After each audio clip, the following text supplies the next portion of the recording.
was looking at the condensate drain line that comes out the ductwork above the furnace, and it was draining down into this hole here. This steel pipe was sticking up from this hole in the slab in my basement here. This house is a 1960 house, so I'm not sure what the norm was back then, but this was a steel pipe. I also don't know if this house originally came with AC and they just decided to install it after the fact, but it had a steel pipe came up out of the ground, and that's what the tube went into. What I noticed was there was no water actually coming down, no condensate was actually coming down and going into that pipe. I had originally thought, because I recently installed this radon cover, and I noticed this hole in the ground as well, so I put a little bit of polyurethane just around this tube to seal it and prevent any air from coming up. So I had thought that maybe this was causing an airlock of some sort, preventing the moisture from going down the condensate line.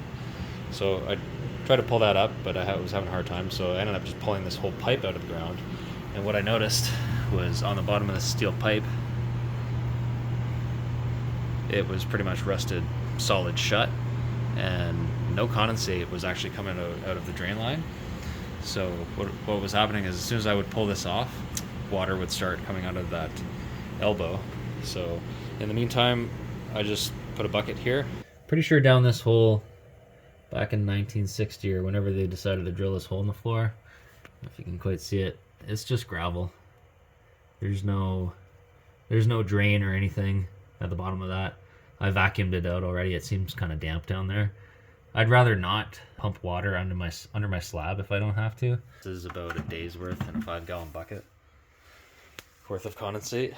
So what I'm going to do is I'm going to instead install a condensate pump, and I'll just have the condensate pump sit maybe here or here somewhere, and I'll run the condensate line up somewhere over to my sump pit here.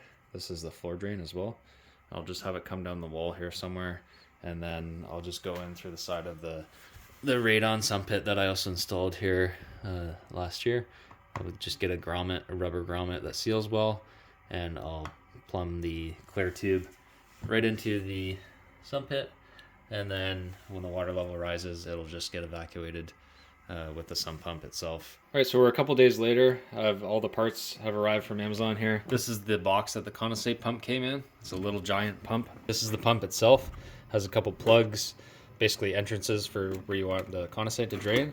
This is just a tray, has a float switch in it, and when it reaches a certain level, it'll pump out the fluid through this, and you attach your hose to it and run it to wherever you want. The other thing about this is it has a high level switch, so if this pump fails and the water gets too high, instead of just overflowing out of this and causing a little bit of a flooding situation in your basement, you can wire this switch in series into your furnace. So what I'm going to do is connect this in series with the low voltage switch that runs to the air conditioning unit, and that way it'll cut off the AC if this pump fails. This came with a pump, only about 20 feet of hose. I needed longer, so I ordered this is about 50 feet of 3/8 inch inside diameter, 1/2 inch outside diameter hose.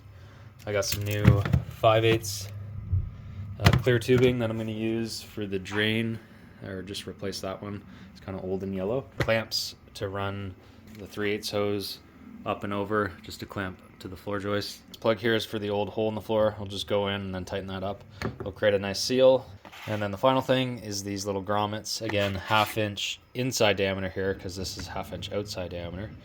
And we'll drill a hole into the side of this somewhere, put that in, run our hose through. It'll create a nice tight seal. All right, first things first, we're gonna get this plug in here.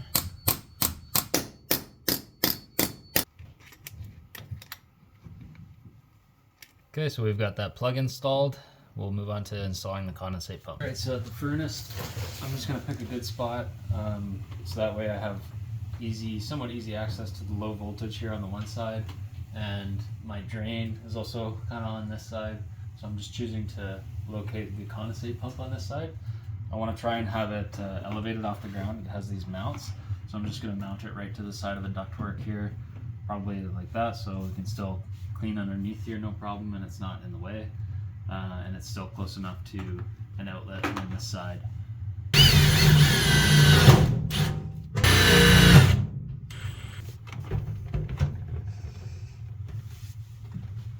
So the next thing I need to do is install this condensate line, the new line that I got.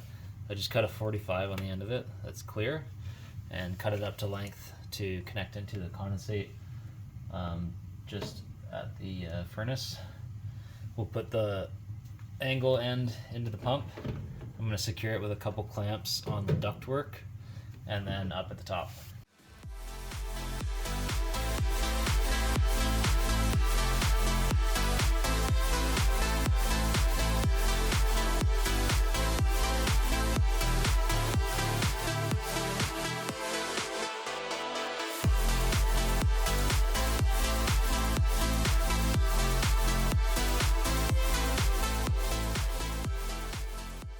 Alright, I'm about to make the entry point in here. It's a 7/8 drill hole for this rubber grommet.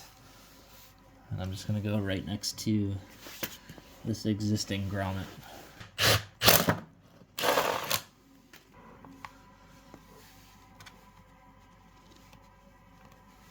So the last thing to do is to wire the high-level safety switch. So you've got these two wires coming out of the condensate pump. One of the wires needs to come, well, they both need to come into the furnace here, the low voltage wiring. I've got these wires that come from the thermostat. These wires go out to the air conditioning. I'm gonna tap into the Y that comes from the air conditioning. So I'm gonna take that off of the Y, splice it, run one wire out to one of these. The other wire that comes back in is just gonna go straight back to the Y where this one originally was. So instead of this coming from the air conditioner coming to the Y, it's gonna go instead through this in series, like into one wire, out the other wire, back in, and then into the Y. So that way when the water level gets too high, if this pump fails, it'll kill the AC unit.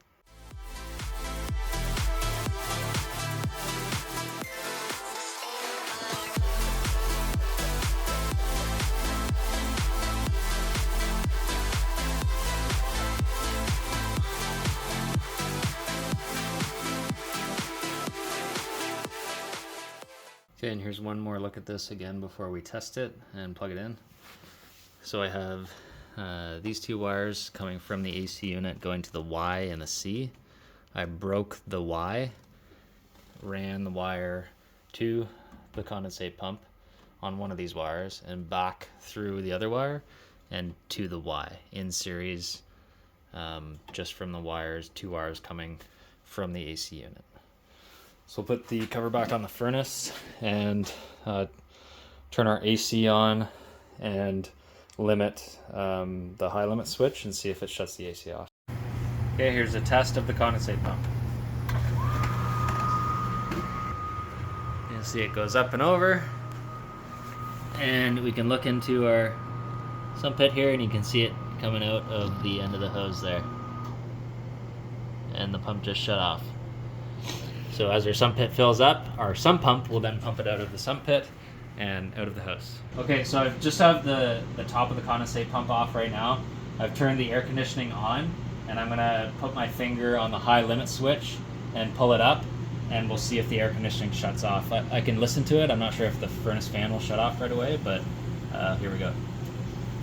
Okay, so we just tested that high level safety switch. When I pushed up on the high level safety switch, I could actually hear the outside AC unit shut off, so that tells us that that's working correctly. In case this pump fails, it'll shut off our AC unit and stop producing condensate. Okay, so that wraps up the installation of this condensate pump on my HVAC unit, and if you're looking to do the same thing on yours or looking for some ideas, hopefully this video helped you, and thanks for watching. Cheers.